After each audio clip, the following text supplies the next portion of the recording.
The city was alive with light, tall glass towers shining under the twin suns, airships humming through the sky, and crowds of aliens moving fast through the wide streets.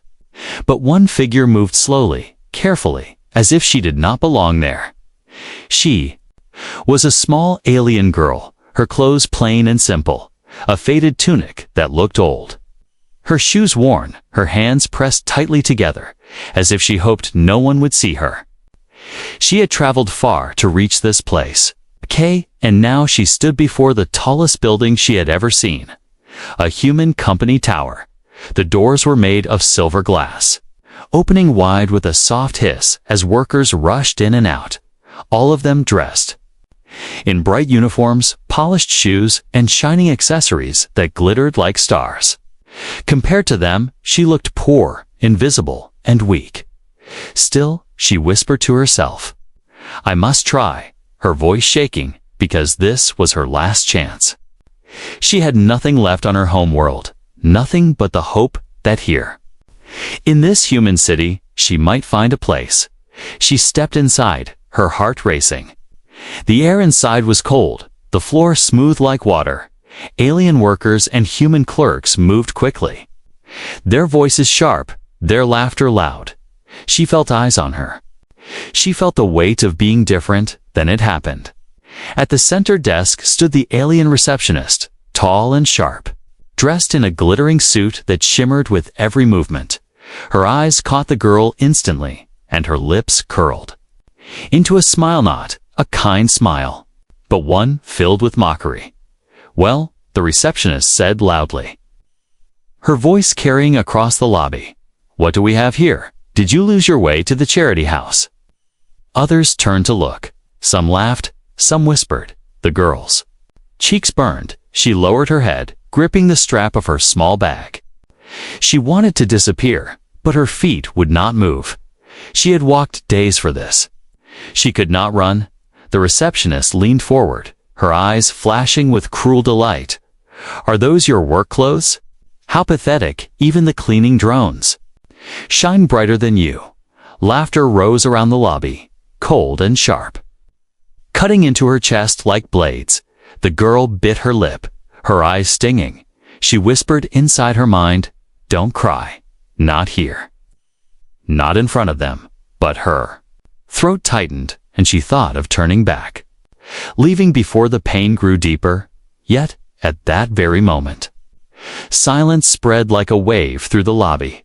Footsteps echoed, strong and steady. Workers straightened their backs.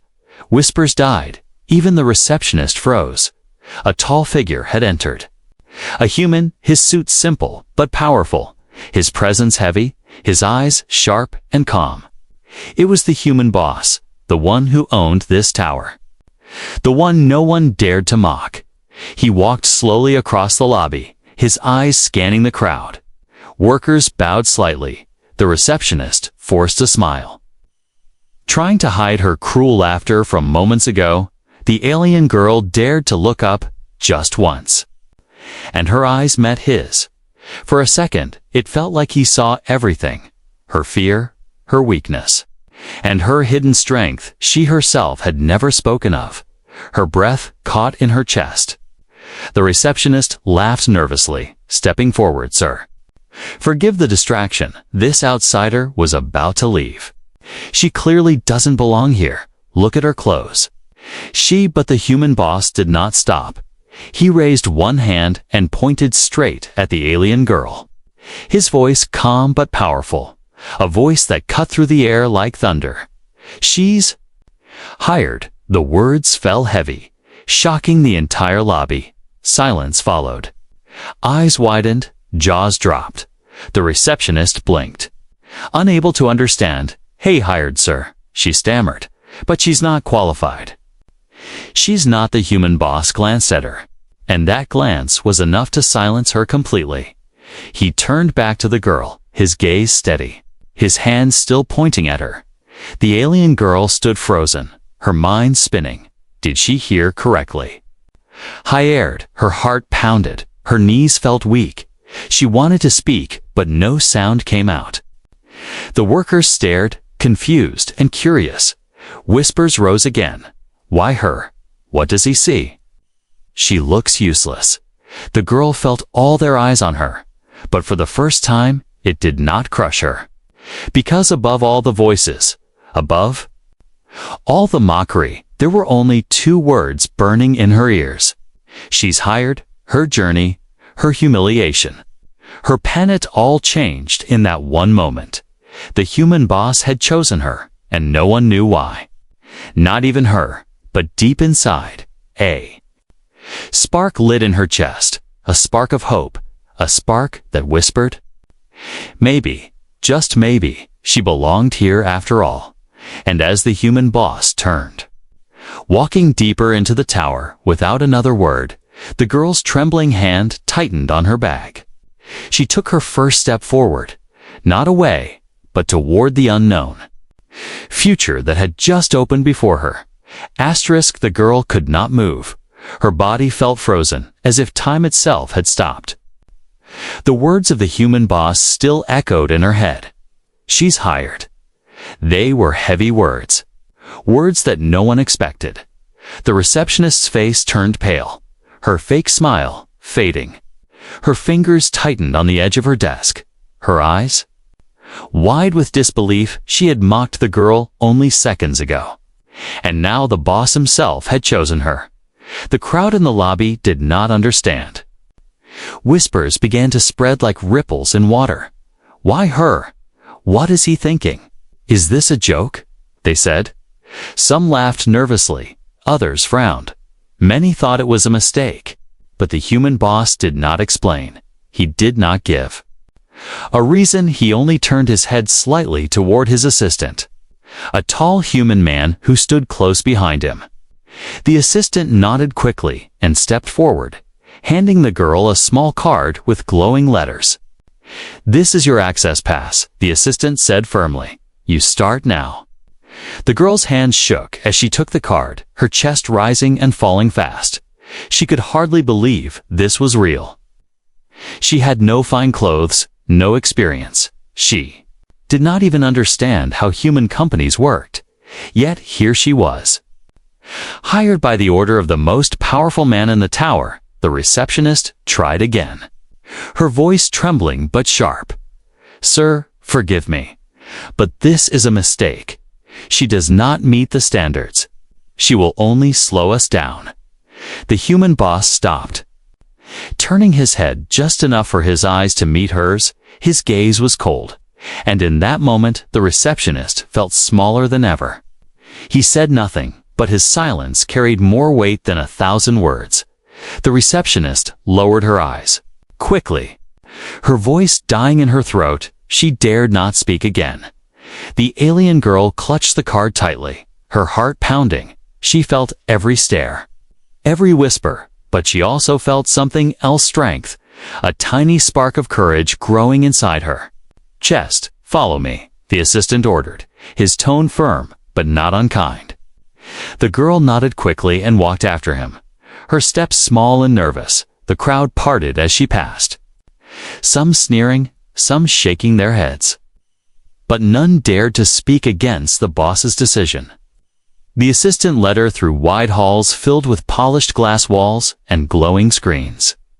Humans and aliens working side by side, machines humming, voices speaking fast. It was like another world compared to the dusty streets she had walked before. She tried to keep her head down, but her eyes could not help wandering. Everything was so bright, so advanced. She had never seen technology like this. Every screen flickered with alien codes, patterns that made her feel dizzy, yet strangely familiar. Finally, they stopped before a door. The assistant placed his hand on the scanner, and it slid open with a hiss. Inside was an office, large and quiet. The air filled with the scent of polished wood and faint energy fields. The human boss was already there, standing near the wide window, the city stretching endlessly. Behind him, his hands folded behind his back, he turned slowly as the girl entered, his sharp eyes landing on her once more. She felt her knees weaken again, bowing her head quickly. T, "Thank you, sir," she whispered, her voice small. "But why me? I don't understand." The human boss studied her for a long moment, his expression unreadable. Finally, he spoke, his voice calm. "You don't need to understand yet. All you need to do is listen and work. The rest will come in time." Her lips parted. She wanted to ask more, but his eyes held her still, deep and steady. It felt like he could see straight through her skin, into her very soul. "You have something they do not," he continued, turning back to the city. "Something they will never see. But I saw it the moment you walked in." The girl blinked, confused. "But I am weak. I have nothing." He shook his head slowly. "Only those who believe they are nothing can become something great. And you," he paused, glancing back at her, "you will prove it. Not just to them, but to yourself." Her chest tightened, a strange warmth rising in her heart. His words struck something inside her, something buried. She did not know what he saw, but part of her wanted to believe. The assistant handed her a small device. "This will guide you to your station. Do not lose it." She nodded quickly, holding it close, her eyes shifting once more to the human boss. But he had already turned away, his focus on the endless city outside. It was as if her presence was no longer important, yet his words still weighed heavy in her chest. The assistant gestured for her to follow again, and she left the office quietly, the door sliding shut behind her with a soft sound. In the hall, her mind spun. Why would he choose her? What did he mean by something they do not? She did not understand. But one thing was clear, her life had just changed forever. Back in the lobby, the receptionist sat stiff at her desk, her eyes burning with anger, her lips pressed thin. She had been humiliated in front of everyone, and worse, by the same girl she mocked. She whispered under her breath, her voice low and sharp, "This is not over." The alien girl did not hear. She walked deeper into the tower, clutching the pass in her hand, her fear mixing with hope, the unknown future stretching before her like a road of light.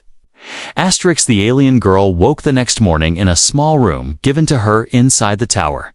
It was simple, a bed, a desk, and a glowing screen on the wall, nothing fancy, but to her it felt like a palace compared to the broken shelters she had known before. She rose early, her heart pounding with both fear and hope. Today would be her first day of work. She dressed in the same plain clothes. Because she had nothing else, she stared at herself in the mirror, her reflection small and fragile. "Do not fail," she whispered. "Not today." The halls of the tower were already alive, workers rushing with purpose, their uniforms bright, their voices quick and sharp. When she stepped out, some glanced at her, some laughed quietly. Others ignored her completely. She kept her eyes low, clutching the pass card the human boss had given her. The assistant appeared, his tall frame blocking her way. He studied her silently for a moment before speaking. "You will start with basic tasks. If you cannot handle them, you will not last here." She nodded quickly, her throat dry. He handed her a small tablet glowing with lists, codes, and strange symbols. "Begin with these," he said, his tone firm. "Organize them into the right sequence. It is simple. If you fail, you are out." Her hands trembled as she held the device. The symbols looked alive, shifting like rivers of light. She could hardly read them. Workers passing by smirked, whispering, "She will break." She cannot even read half of it. She sat at a corner desk, her eyes scanning the glowing codes, the letters twisted and blurred. Her stomach tightened. She wanted to cry, but she forced herself to breathe, slowly, carefully. And then something strange happened. The symbols no longer seemed random. They began to form faint patterns, like threads crossing, weaving shapes she could follow. She blinked, leaning closer, her hands moving slowly, placing one code after another, It felt natural, as if the codes themselves spoke to her. Hours passed.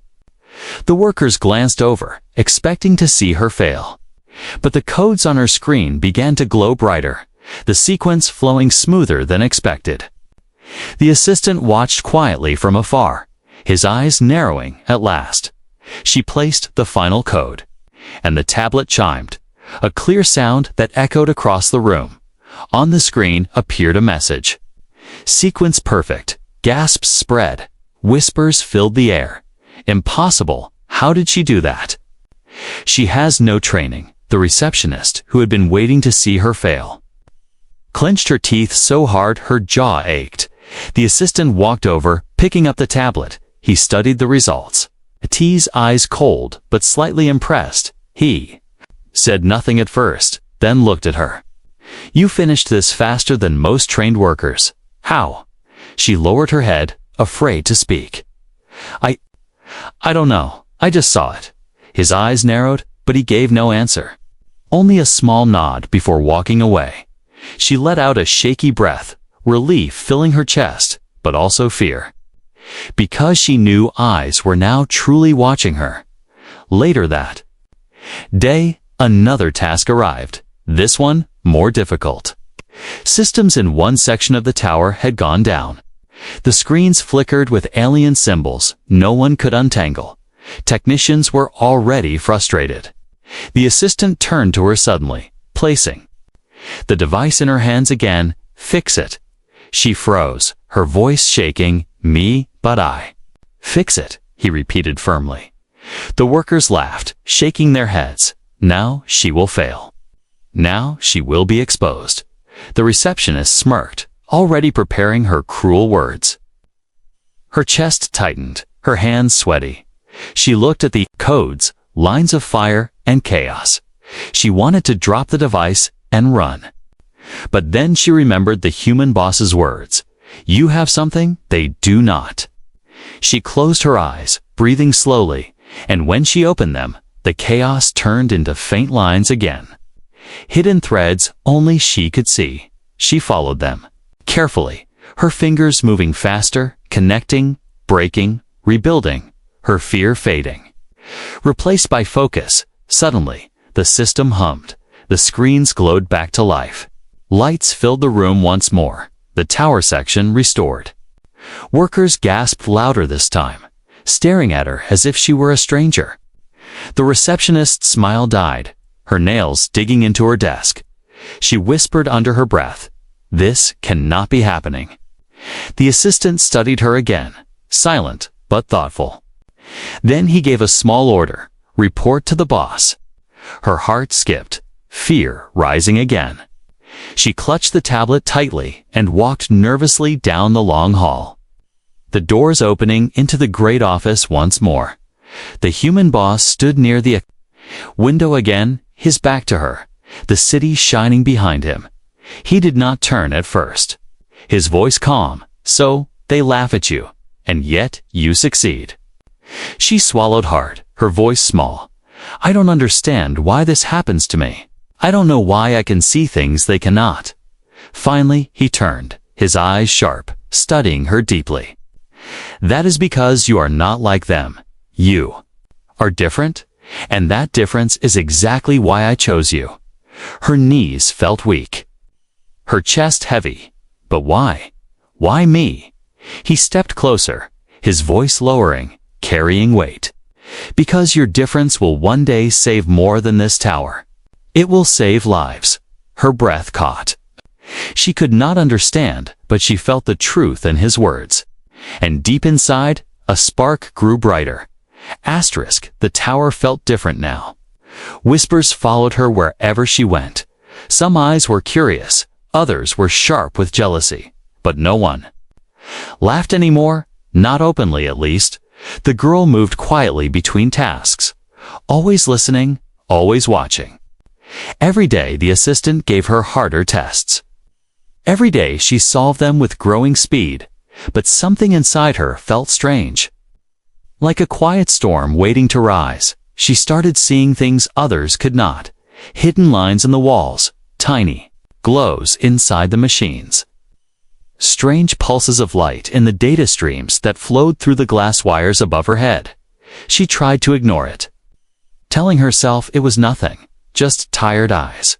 But the patterns became stronger, clearer, and they whispered to her, not in words, but in feelings, like a warning, like something was coming. One morning, while cleaning data logs in a quiet room, her screen flickered strangely, not like before. This time, the light shifted into a symbol she had never seen. Glowing red for one breath, then vanishing. Her hand froze above the device, her heart thumping loud. She stood and looked around, but the room was empty, still and silent. She whispered to herself, "What was that?" But no answer came. Only the quiet hum of machines. She went to the assistant and told him what she saw. He stared at her coldly. "That's not possible," he said. "Those symbols don't appear in this system." "But I saw it," she insisted. "It was there." Only for a second, he frowned, then turned away, saying, "Get back to work." But later that day, unknown to her, the assistant walked straight to the human boss and told him everything. The human boss only nodded. His expression unreadable. His voice calm. "It's beginning that night." A sudden power drop hit the upper levels of the tower. Lights blinked out, systems shut down, and strange shadows moved across the security screens. The workers panicked, alarms screamed, and the building shook with fear. Even the receptionist dropped her cold smile as red lights blinked through the halls. Engineers rushed to fix the systems, but nothing worked. Codes melted on the screens. Patterns shifted too fast to catch. And then, without being asked, the girl stood up, her eyes fixed on the broken codes like she was staring into the heart of a storm. "I can fix it," she said, her voice stronger than before. "No." One worker barked, "You're just a new hire. Step back," but the human boss appeared, calm and silent as always. His voice cutting through the noise, "Let her." The crowd went silent, moving aside slowly as she stepped forward. Her hands hovered over the control panel, and for the first time she let go of fear. She reached into the code, not with her hands, but with her mind. Feeling the hidden paths, the rhythm beneath the surface. The machine responded. Lights flickered again, not in failure, but in welcome. Her eyes glowed faintly, golden lines running across her skin.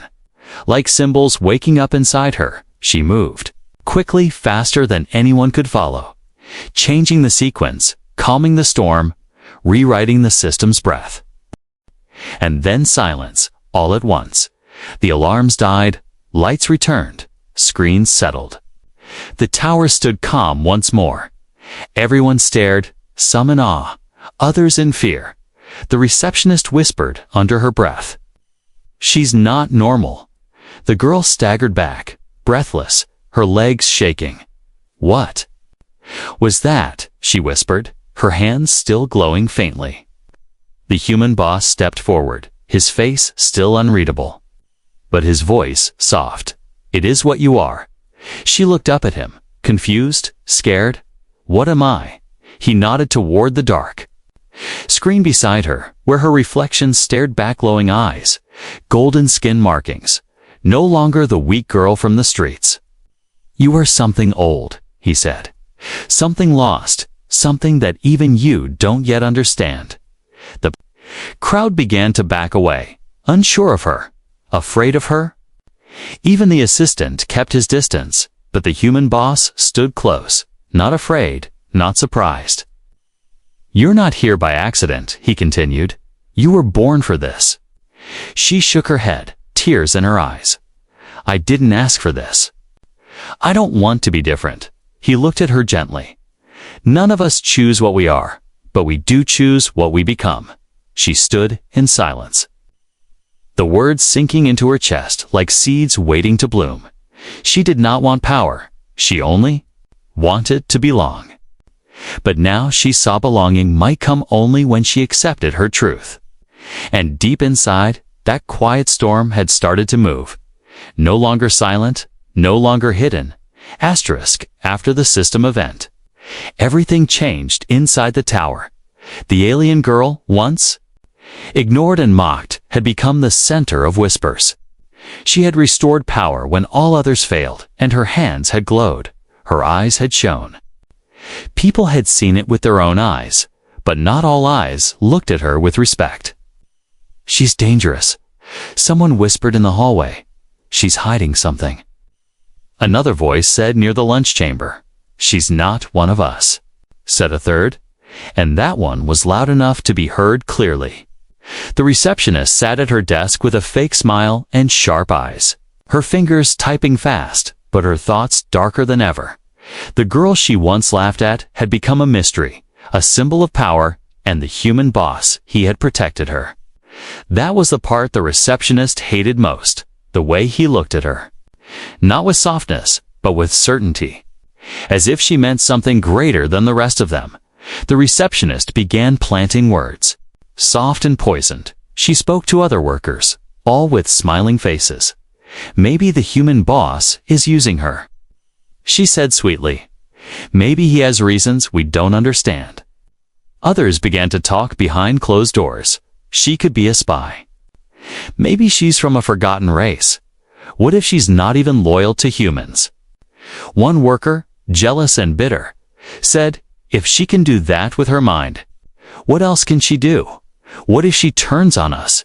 Even the assistant heard the whispers, but he said nothing, just kept watching her from a distance, silently reporting. To the human boss, the alien girl felt the weight of the rumors. She could feel it in every hallway, in every glance. In every silence that followed her steps. One afternoon, while walking past a meeting room, she heard her name. She stopped, listening. "She's dangerous," a voice said. "We should report her to the central office," another replied. "Not while the boss protects her." The girl backed away, her heart pounding. The warmth inside her chest from earlier now felt cold. Her hands trembled, and she did not know if it was fear or sadness. She walked quickly to the upper levels, to the quiet room where she often sat alone, away from the others. Her head dropped low. "Why do they hate me?" she whispered.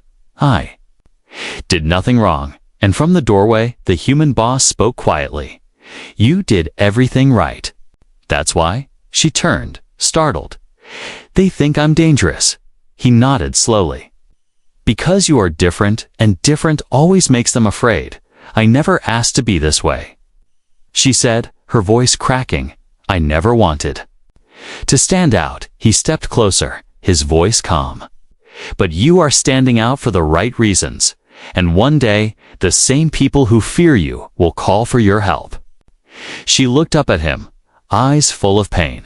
"And if they never do, then you stand anyway," he said softly, "because truth does not wait for approval." His words stayed with her, even as she walked back into the tower's busy floors. The eyes still followed her. The whispers still floated behind her back. But now, something inside her stayed calm. Later that night, in the hidden parts of the tower, the receptionist met secretly with two other aliens, tall and thin, their suits dark, their faces covered in shadows. "She is becoming a problem," the receptionist said, her voice cold. "We need to remove her," one of the dark figures replied. "Not yet. The boss watches closely. We must move carefully, but soon," said the other. "She will know the truth, and when she does, she'll either join us, so I'll destroy us." The receptionist nodded slowly, hate burning in her eyes. "Then we'll make sure she never gets the chance." Meanwhile, the girl stood alone in the data room, her fingers tracing soft lights on the screen, but her mind was far away. She felt danger coming. Like a shadow reaching for her from behind the lights, the codes flickered again, showing strange shapes, warning her in patterns no one else could see. She gasped, stepping back, her heart racing. "What is happening to me?" she whispered. "Why do I see these things?" From above, cameras watched her silently and far away. The human boss stood in his office watching those same screens, his face still and quiet. "She's almost ready," he said. More to himself than anyone else, the assistant stood beside him. "You're certain she choose us when the time comes?" The human boss nodded once. "She's not just different, she's the key." The tower returned to normal lore. At least it looked that way on the outside. Lights glowed, workers moved, reports flowed across screens, but beneath the surface, something dark was growing. The alien girl felt it in her skin, in her chest. Like a quiet voice whispering behind the walls, her powers were getting stronger. Even when she tried to stop them, she saw patterns no one else noticed, felt energy others could not sense. And with every passing day, more workers pulled away from her. Conversations stopped when she entered a room, eyes turned cold. Still, she kept working. Finishing tasks in half the time, solving problems the best engineers failed to understand, but it wasn't enough not for them. One night, she sat alone in her small room. Staring at her reflection, her glowing marks had returned, soft lines running down her neck and arms like ancient writing. "I didn't ask for this," she whispered. "I just wanted a simple life." A knock came, soft but sharp. She turned quickly, her heart racing. The door opened and the assistant stepped in. His face hard as always. "The boss wants to see you," he said, no emotion in his voice. She stood quickly, grabbing her card and following him through the quiet halls. They moved upward, toward a level she had never entered before. The air changed, thicker, colder, silent at the top. A hidden door opened, and she stepped into a private chamber, large and dark, filled with glowing screens and strange machines. The human boss stood in the center, his back to her, watching. A giant screen showing blueprints, movement patterns, and coded warnings in red. "You called for me," she said quietly. He turned, his face unreadable as always. "Yes," he said. "Because it's time you knew the truth." She blinked. Confused, the truth. He nodded, then stepped closer. "You were not just hired by accident. I was looking for someone exactly like you." Her breath caught. "Why me?" "Because you come from a bloodline long forgotten," he said slowly. "A race that once helped humans build this sector of space. Your ancestors were codewalkers, beings who could understand machines with their minds." She stepped back, shaking her head. I don't know any of this." "Of course not," he replied. "Your kind was hunted, scattered, their powers feared. But I remembered the signs. I kept searching. And when I saw you in the lobby, that Daae knew." Her legs felt weak. She sat down slowly, the truth too heavy. "That's why you hired me, even when I looked useless." "You were never useless," he said. "You were the key. And now, we need your help." He turned back to the screen, pressing a few buttons. The image changed, showing maps of the tower and lines of code moving through the walls. "There is something inside the system," he said. "Something wrong. A foreign signal buried deep, hiding, growing." She stared at the screen, her eyes widening. "I've seen it. I felt it." He looked back at her. "Yes. Because only you can see it. Only you can fight it. It's not just a virus, it's a weapon." Her hands trembled. "Who placed it there?" The human boss's face darkened. "The same people whispering behind your back. The ones who fear you. They've been trying to destroy this company from within. Waiting for the moment to strike, and I'm the only one who can stop it," she whispered. "Yes," he said. "Firmly, you are." She stood slowly, her heart pounding. "What do I have to do?" "You'll enter the core network," he said. "Not with machines, but with your mind, your gift. You'll search for the foreign signal and remove it before it triggers something worse." Her voice trembled. "And if I fail," he stepped close, eyes sharp, "you won't." The room fell silent, the weight of his trust filling the space like gravity. Then the assistant handed her a slim device. A link to the tower's heart. "When you're ready," he said quietly. She took it slowly. Staring at the soft light pulsing in the center, her hands still shaking later. As she stood before the entry port, her fingers hovered over the connection, thoughts racing. Memories flooding her mind, being laughed at, looked down on, feared, but also the moment she was hired, the moment she saved the system, the words the human boss had spoken. "You have something they don't." She closed her eyes, took a deep breath, and connected the link. A flash of light filled her vision. Her mind was pulled into the system. And suddenly, she was no longer standing in a room, she was inside. The code, it was like swimming through stars, patterns flying past her. Colors she didn't have names for. And deep in the distance, she saw it, dark pulsing, like a storm made of fire. The foreign signal, hiding inside the network's veins. It saw her, and it moved, fast and sharp, like a beast. She braced herself, pushing forward, her mind glowing with light. Her marks flaring brighter than ever before, and somewhere, watching through the screens, the human boss whispered, "This is her true test." Hook ending for Part 6. Will she win the battle inside the Codor? Will the hidden enemy inside the system destroy her from within? Asterisk, she was floating in light and shadow inside the code, where time had no meaning and sounds came like distant thunder. The system pulsed around her, made of lines and patterns and colors that breathed like living things. The foreign signal was no longer hiding. It had grown bold. Its shape-shifting and cracking like black lightning. It twisted through the data, consuming everything in its path, and now it saw her. The alien girl felt it hit her like a storm. A wave of fire and noise rushing through her mind, trying to break her, trying to drown her light. She cried out, her voice echoing through the data space, but she didn't fall.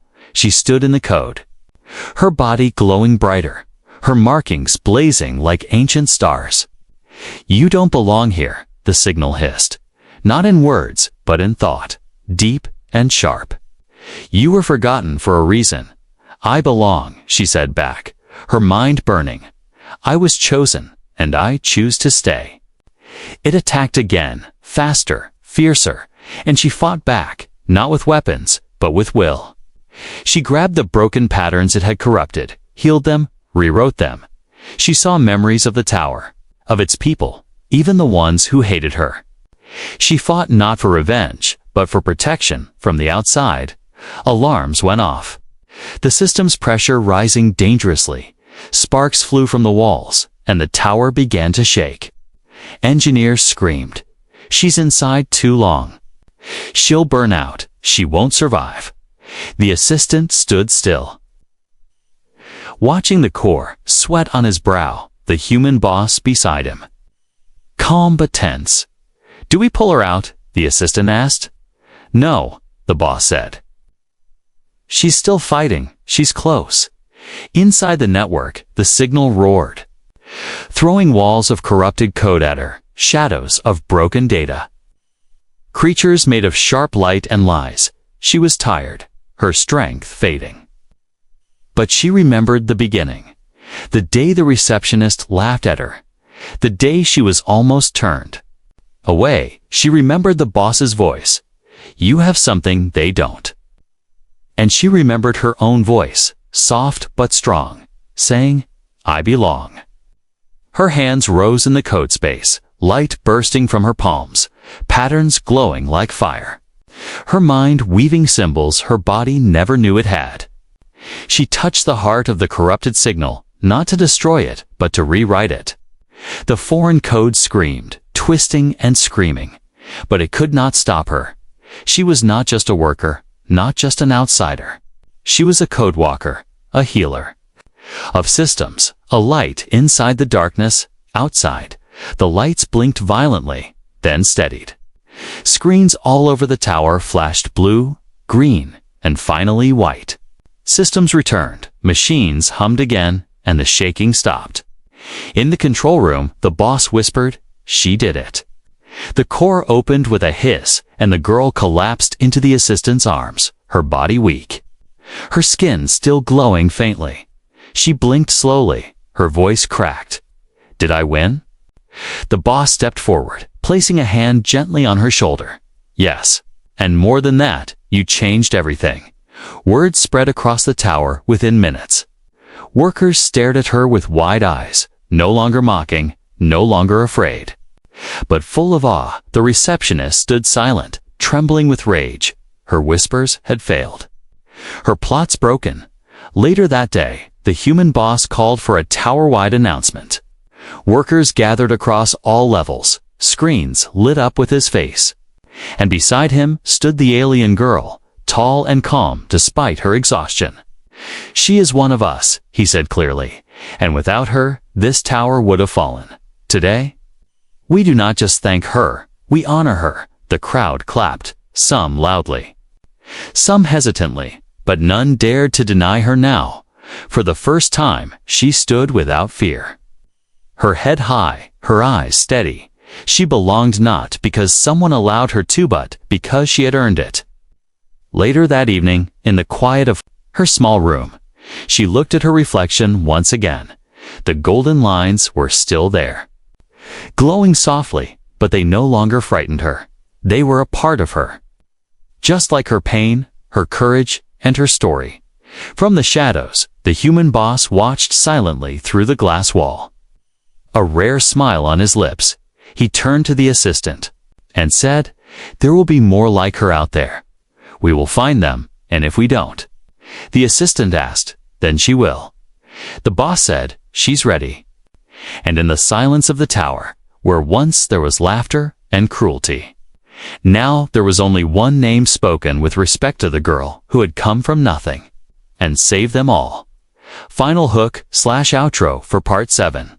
What began as a single voice in the dark became a light for an entire world, and now her journey had only just begun.